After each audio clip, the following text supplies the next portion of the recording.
Start करना चाहूँगी। कल का विषय जो हमारा अधूरा था उसको मैं कंप्लीट करती हूँ। तो आज का हमारा विषय है, ये दूसरा भाग है, जो कि कल मैंने पहला भाग बताया था। फिर से हम इसी विषय को दूसरे पार्ट को सीखेंगे यहाँ पे।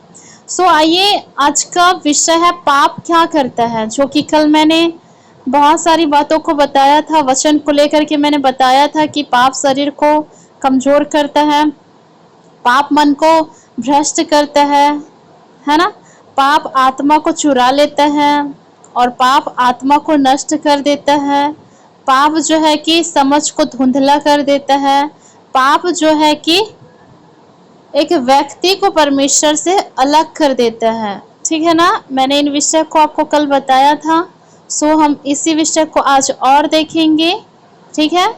पाप क्या करता है, ठीक है, इसका आपके जीवन में क्या प्रभाव पड़ता है, पाप का आपके जीवन में क्या प्रभाव पड़ता है ना। हम सभी लोग को पता है कि पाप क्या करता है और कितना बुरा है, लेकिन फिर भी हम लोग क्या करते हैं, पाप करते रहते हैं। इसका मतलब है हम लोग खुद से भी अनंत जीवन में प्रवेश करना नहीं चाहते हैं। यदि कोई सच्चाई जानने के बाद भी पाप करता है तो वो जीवन अर्थात अनंत जीवन अपनाना नहीं चाहता है, ठीक है ना। इब्रानियों 10:26-27 के अनुसार से। आइए हम एक वचन को पढ़ेंगे। पाप क्या कर सकता है, ये एक प्रश्न है ना। पाप क्या करता है एक व्यक्ति के जिंदगी में, और ये विषय है, ठीक है ना। ओके, तो आइए हम एक एक विषय को हम यहाँ पर पढ़ेंगे। आप निकालिएगा।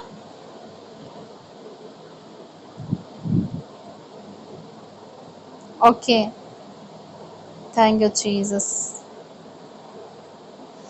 दूसरा तीमुथियुस 4 का जब हम 3 और 4 को पढ़ते हैं, दूसरा तीमुथियुस 4 का 3 और 4 को जब हम पढ़ते हैं, यहाँ पर इस प्रकार से लिखा हुआ है, क्योंकि ऐसा समय आएगा कि लोग खरा उपदेश न सह सकेंगे, पर कानों की खुजली के कारण अपनी अभिलाषाओं के अनुसार अपने लिए बहुतेरे उपदेशक बटोर लेंगे और अपने कान सत्य से फेर कर कहानियों पर मन लगाएंगे।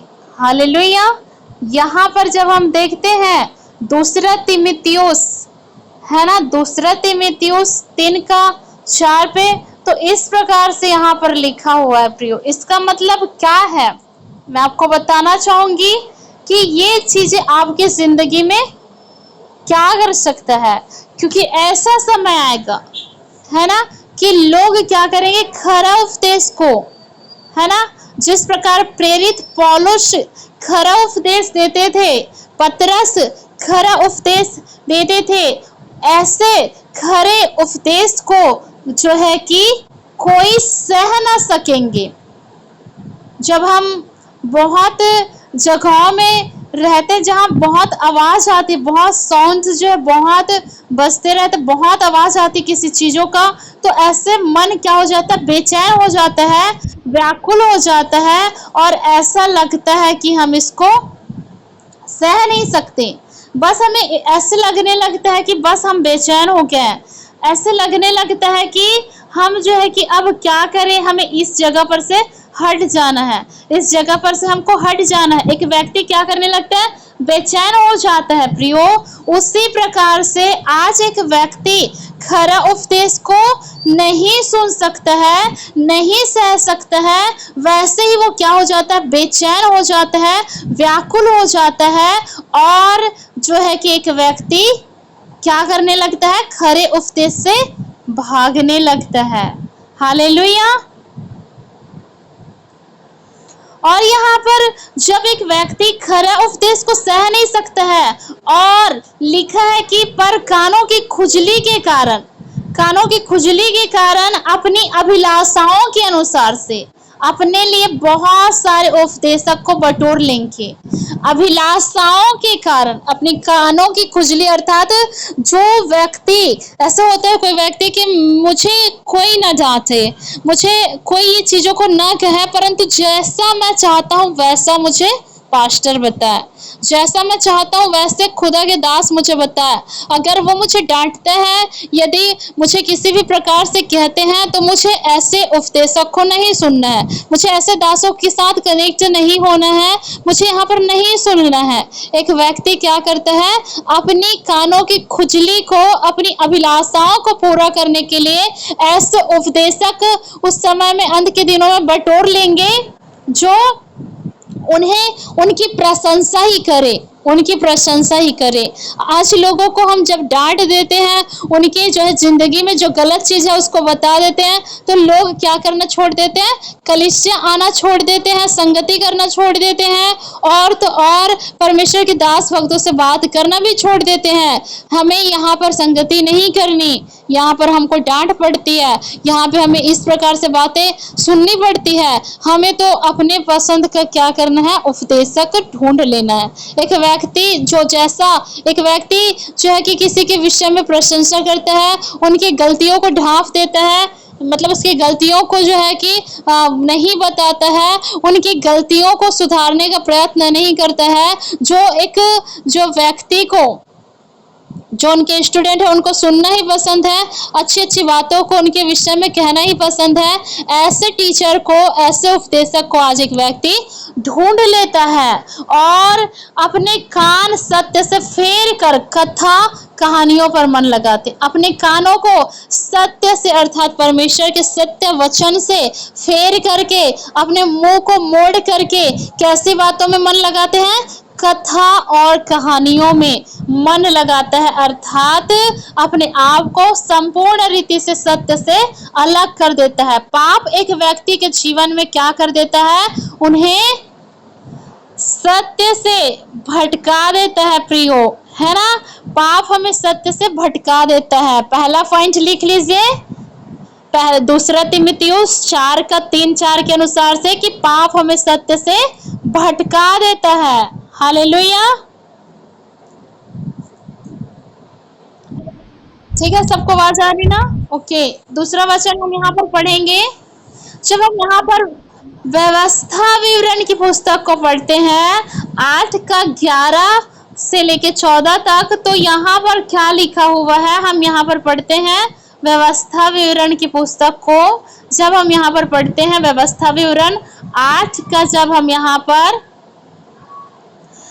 11 से लेकर के 14 तक को पढ़ते हैं, तो यहाँ पर क्या लिखा है, सावधान रहो। पहला पॉइंट मैंने कहा सत्य से। दूसरा तीमुथियुस के अनुसार से जब हम यहाँ पर देखते हैं ना, दूसरा तीमुथियुस 4:3-4 के अनुसार से, तो पाप एक व्यक्ति को क्या कर देता है, सत्य से भटका देता है। ठीक है ना, क्योंकि लिखा है, क्योंकि ऐसा समय आएगा कि लोग खरा उपदेश न सह सकेंगे, पर कानों की खुजली के कारण अपनी अभिलाषाओं के अनुसार अपने लिए बहुतेरे उपदेशक बटोर लेंगे और अपने कान सत्य से फेर कर कथा कहानियों पर लगाएंगे। ठीक है ना। यहाँ पर पहला पॉइंट लिख लीजिए कि पाप क्या करता है, एक व्यक्ति को सत्य से भटका देता है ना। क्या मैंने बताया, यहाँ पर मैंने बताया कि पाप हमें सत्य से भटका देता है। ठीक है ना जी, ओके। अभी एक और वचन को यहाँ पर पढ़ेंगे, व्यवस्था विवरण 8